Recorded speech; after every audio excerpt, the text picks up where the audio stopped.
सुप्रभात मित्रों, स्वागत है आपके अपने चैनल हिंदी ज्ञान मंथन में। हम लोग रस के बारे में अध्ययन कर रहे थे। रस में हमने रस के अंग पढ़ लिए थे, रस की परिभाषा समझ ली थी और श्रृंगार रस के बारे में हमने पढ़ लिया था कि जहां पर नायक और नायिका का मिलन होता है वहां पर संयुक्त श्रृंगार होता है, जहां पर नायक नायिका से अलग होने की बात होती है, अलगाव की बात होती है, वहां पर वियोग श्रृंगार होता है। अब हम रस का अगला वेद पढ़ रहे हैं वीर रस। तो देखें, वीर रस में कह सकते हैं कि जहां पर युद्ध का सजीव वर्णन हो या फिर कोई गर्वपूर्ण युक्ति कही जाए, वहां पर वीर रस होता है। जैसे देखें, युद्ध अथवा किसी कठिन कार्य से वीर रस का प्रादुर्भाव होता है कि जब हम कोई युद्ध का वर्णन देख रहे हो या युद्ध का वर्णन पढ़ रहे हो या फिर कोई कठिन कार्य हो, उसको करने की कोशिश की जा रही हो, तो वहां पर वीरता का या वीर रस का प्रादुर्भाव होता है, उत्पन्न होता है। और वीर रस का स्थायी भाव होता है उत्साह। मैंने बताया था कि वीरू, अगर यहाँ पे ऊ की मात्रा लगा दें तो उससे उत्साह हो जाएगा। तो इस तरीके से आप समझ सकते हैं इसके स्थायी भाव को। देखिए, आलंबन क्या होता है इसमें, जो विभाव जिसको हम कहते हैं विभाव, क्या कारण क्या हो सकता है कि शत्रु या प्रतिद्वंदी। आलंबन उद्दीपन क्या हो सकता है, ओजपूर्ण वचन, और शत्रु के ओजपूर्ण वचन कि वह आवेश में आकर के किस तरीके से बात कह रहा है, या फिर अहंकार, उसके अहंकार में आकर के वचन को उच्चारित करना। अनुभव क्या होगा, क्या हो सकता है, रोमांच या फिर प्रहार करना, अत्यधिक क्रोध करना, ये उत्साह में मतलब रोमांच आ जाएगा, प्रहार आ जाएगा। गर्वपूर्ण उक्ति कहना, कोई ऐसे वचन कहना जिससे कि मतलब अहंकार आए, क्रोध आए, तो ये वीर रस का अनुभव होता है। और संचारी भाव में उत्सुकता, उग्रता, कई सारे भाव है इसमें संचारी भाव में। एक उदाहरण से समझते हैं इसको कि हमने बहुत बार एक कविता पढ़ी है कि वीर तुम बढ़े चलो, धीर तुम बढ़े चलो, हाथ में ध्वजा रहे, बाल दल सजा रहे। ये गीत सुनने के बाद जब हम लोग कहें कि ये गीत को पढ़ते हैं या सुनते हैं तो एक अलग सा उत्साह आ जाता था। अपने बचपन के दिनों को याद करें तो एक अलग सी उत्साह आ जाती थी और फिर उस तरीके से झंडे को हाथ में लेकर के आगे बढ़ते रहना और बड़े उत्साह के साथ आगे बढ़ना। तो कहीं ना कहीं वीरता का भाव संचालित होता है कि वीर तुम बढ़े चलो, धीर तुम बढ़े चलो, हाथ में ध्वजा रहे, बाल दल सजा रहे।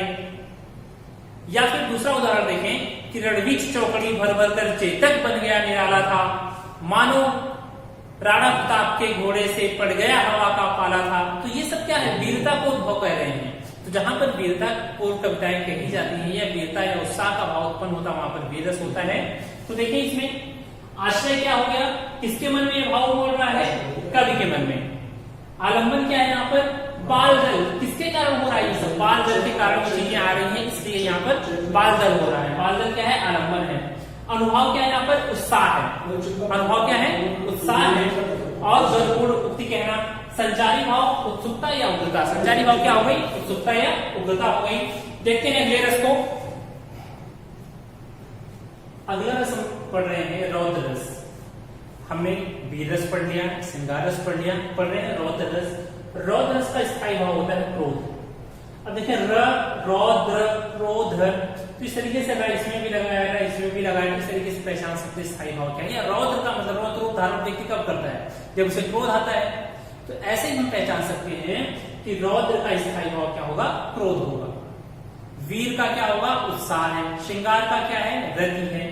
तो देखिए, इसमें जब शत्रु के अभिमान का प्रदर्शन, अपकार अथवा बड़ों की निंदा से क्या होता है, रौद्र रस का प्रादुर्भाव होता है। या फिर कहें हम कि जो इसकी परिभाषा है कि जब क्रोध नामक स्थायी भाव, कह सकते हैं विभाव, अनुभव, संचारी भाव मिलकर के क्रोध नामक स्थायी भाव की उत्पत्ति करते हैं, तो वहां पर होता है आपका रौद्र रस।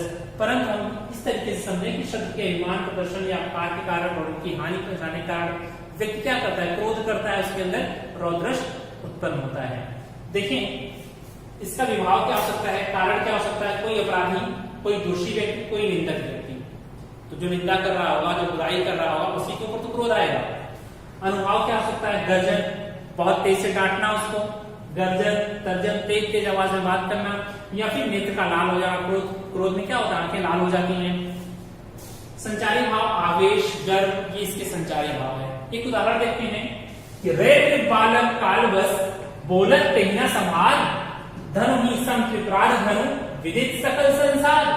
तो यहाँ पर परशुराम जी जब धनुष टूट गई है, परशुराम जी स्वयंवर में आ चुके हैं और वहां पर बात हुई कि किसने धनुष को तोड़ा है। भगवान श्री राम ने कहा कि नाद समुदन भंज निहारा, मंगे को दास तुम्हारा, ये सारी बातें हो रही थी उनसे। इसके बाद अब लक्ष्मण जी बोल पड़े कि बहु धनुई तोरी लड़काई, अस्तिस कबो न करी गोसाई। मैंने बहुत सारी धनुइयां बचपन में तोड़ दी हैं, परंतु आपने ऐसा गुस्सा कभी नहीं किया। अब क्या कह रहे हैं, रे बालक काल बस, हे राजा के बालक तू काल के बस में हो गया है, तेरी मृत्यु संभव है। बोलत कहीं न संभाल, तू संभाल करके बोल नहीं रहा है। धनुही सम त्रिपुरारी धनु, और धनुही जो क्या है, त्रिपुरारी धनु, ये भगवान शिव की धनुष है, पूरा संसार जानता है। तो इसको धनुही के समान इसकी तुलना कर रहा है, छोटी छोटी धनुइयों से इसकी तुलना कर रहा है, तो बिल्कुल काल के बस में है। तो यहाँ पर परशुराम जी क्रोध कर रहे हैं, तो परशुराम जी क्या हो जाएंगे, आश्रय। इनके मन में क्रोध उत्पन्न हो रहा है, परशुराम जी के मन में क्रोध उत्पन्न हो रहा है। कारण क्या है, आलम्बन क्या है, लक्ष्मण जी। तो लक्ष्मण जी यहाँ पर आलम्बन है। अनुभाव क्या हो रहा है, कैसे, गर्जन, बहुत तेज आवाज में गर्जना कर रहे हैं वो। संचारी भाव, आवेश और गर्व। तो इस तरीके से हम देख सकते हैं जिन पंक्तियों को पढ़कर हमें क्रोध की भावना का उत्पन्न होता है, तो वहां पर क्या होता है, रौद्र रस होता है। अगला रस पढ़ते हैं हम।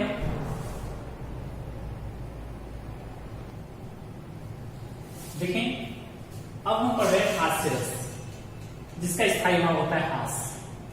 तो इसमें किसी व्यक्ति के विचित्र आकार, वेशभूषा को देखकर हृदय में जो भाव उत्पन्न होता है उसे हम कहते हैं हास्य रस। किसी व्यक्ति के विचित्र आकार या वेशभूषा, हमने देखा होगा कि विदूषक जो होते हैं, जोकर जो होते हैं, उनके स्वभाव को देख करके या उनकी वेशभूषा कुछ इस तरीके होते हैं, कपड़े पहनते हैं, या फिर नाक बड़ी सी ला लेना या टोपी लगा लेना, एक विचित्र वेशभूषा होता है, पहनावा होता है, उनको देख करके ही मन में हर्ष उत्पन्न हो जाता है या हंसी आ जाती है, वहीं पर होता है आपका हास्य रस। इसका जो विभाव होगा, कारण क्या हो सकता है कि वेशभूषा हो सकती है, विदूषक हो सकता है। अनुभाव क्या होगा, देखने के बाद कैसा रिएक्ट करेंगे हम, क्या हमारी शारीरिक या कायिक अनुभव क्या होंगे, वो हंसना, या तो हम ताली बजाकर हंस सकते हैं, हंसते समय दांतों का दिखना, या मुख खोल करके हंसना, खूब तेज तेज हंसना, ठाके लगा के हंसना, ताली बजा के हंसना, ये सारी चीजें। आगे देखिए, संचारी भाव। संचारी भाव हर्ष, चपलता, निद्रा, ये सब क्या है, इसके संचारी भाव है। एक उदाहरण देखते हैं कि नाना वाहन नाना वेशा, विंसे शिव समाज निज देखा। कि नाना वाहन नाना वेशा, भगवान शिव की शादी हो रही है, उस शादी में जब लोग पहुंचे हैं उस समय की स्थिति के बारे में बता रहे हैं कि नाना वाहन, कि जो बारात लेकर के पहुंचे हैं, विभिन्न प्रकार के वाहन हैं, और वाहन कैसे हैं, विभिन्न प्रकार के जीव जंतु हैं। इसके बाद नाना वेशा, और उनके जो वेश हैं, जो कपड़े उन्होंने पहन रखे हैं, वो भी अलग अलग तरीके के पहन रखे हैं। भगवान शिव को ही देखिए तो बागंबर लपेट करके गए हुए हैं, या बाकी कह सकते हैं कि चमड़े से जो वस्त्र बना हुआ है, इस तरीके के वस्त्र, और उनके पूरे जानवर, राक्षस, इस तरीके से कह सकते हैं कि सब जाकर के पहुंचे हैं शादी में। आगे विंसे शिव समाज ने देखा, और शिव के समाज को देख करके, अर्थात शिव की बारात को देख करके पूरा जो समाज है वो हंसना शुरू कर दिया कि ये कैसे विचित्र लोग हैं। तो कहीं ना कहीं इन सारे भावों को देख करके ऐसा प्रतीत होता है कि हंसी आ जाती है, जहां पर हंसने की भाव होता है, जिस काव्य को पढ़ करके हंसने का भाव उत्पन्न होता है, वहां पर हास्य रस होता है। ठीक है, इसमें देखिए आलम्बन। आलम्बन कौन है, शिव जी एवं उनके बाराती। किसके कारण हो रहा है ऐसा, शिव जी के कारण। किसके मन में ये भाव जग रहा है, वहां पर जो समाज है, आश्रय समाज के लोग अनुभव क्या कर रहे हैं, वो हंसना शुरू कर रहे हैं, हंस रहे हैं। और संचारी भाव क्या होगा, हर्ष, हर्ष का भाव उत्पन्न